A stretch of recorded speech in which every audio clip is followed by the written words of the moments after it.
So when things happen, like what happened last night, I can add a little morsel, a little nugget, a little context, a little what was the energy there when I did talk to Jerod Mayo. And let's start there with the Patriots last night. We're digging right into football, okay? We are Scrooge McDuckin' the thing through the headlines. And Jacoby Brissett, who I love, who's like, I'm the leader, I'm the guy. They start the final preseason game. He's the starter. He's up against the Commanders, and he goes down with a shoulder injury. And it happened early. He did not make it back into the game. And now first-time head coach Jerod Mayo, he said he was good and would have tried to go back in if it was a real game, but we'll, of course, find out more today after scans and all sorts of medical stuff happens. But it sounds like it's not super serious. Jerod, of course, asked after the game, as he should be, if Drake would start or be able to go week 1 if Jacoby can't. Here's Mayo. I would like to sit here and say 100% he's our second best quarterback on our roster right now. Wait, so is that a yes or? Next question. I'm not sure. I'm not sure until I watch the film.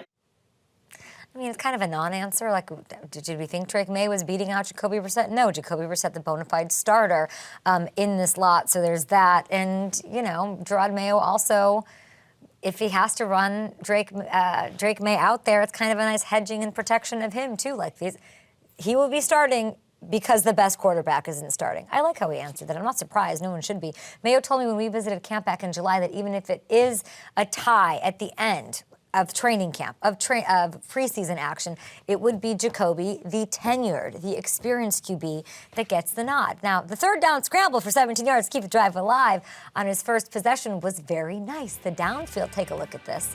Okay, we like to see it. This was awesome. It got everyone going. Downfield strike, bang! That's Dylan Polk right there. Huge gain.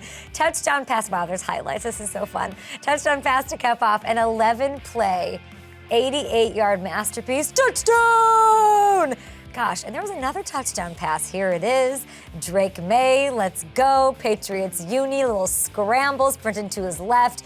Wow. It ended up getting called back because of an O-line penalty. That's what the preseason was for. And it was an impressive performance. It's why you're going to get the questions, Jerod Mayo. I have to answer them like you did. And all that is, that little 11-play sitch, should just make you feel good. If you're a Pats fan, a little warm, a little tender, it's going to get cold up there. You're going to be heating up your lobster bisque at these tailgates. And you're going to know there's a little heat within. There's a little warm place where you know that even though it's going to be Jacoby Brissett, you know maybe this is the kid. Maybe this is the guy for the future, and that might ease things over. And what is a rebuild-ish sort of situation with what's going on. And I know that is exciting to see. And Bill Simmons, FanDuel friend here, he is amped up. He is excited. Jerod admitted Drake played better than Jacoby in limited game action that they've gotten so far, but it does not mean scrap the plan. Mayo has a plan. The regime's trying to do the best thing, the smart thing. I mean, to use Mac Jones as an example, shall we? Long-term development of a quarterback. Take it easy, breezy, sleazy.